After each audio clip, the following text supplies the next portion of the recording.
নাসির পাটোয়ারি একটি পোস্টের মধ্যে লিখেছেন যে নাসির পাটোয়ারি যদি মারা যায়, যাতে সে যদি খুন হয়, তার খুনের বিচারটা যাতে করা হয়। আমি খাইরুল বললাম, তোর খুনের বিচার করা হবে না, তোকে তোর লাশ উঠায় আবার কবরস্থানের তোরে খাড়া মাটি দেওয়া হবে।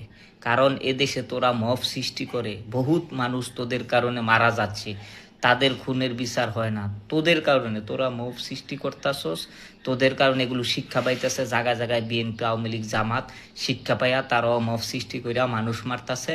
এটার দায় তোদের নিতে হবে। এই কারণে তোদের ফাঁসি হওয়া উচিত।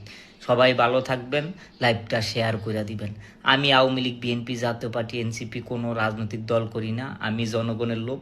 এই নাসির পাটোয়ারিরা জায়গায় জায়গায় মব সৃষ্টি করতেছে এবং মব সৃষ্টি শিক্ষা দিতেছে বিভিন্ন রাজনৈতিক দলকে, এবং রাজনৈতিক দলগুলো মব সৃষ্টি করে দেশকেও অরাজকতা করতেছে। তাই নাসির পাটোয়ারির ফাঁসি চাই। ধন্যবাদ। আসসালামু আলাইকুম।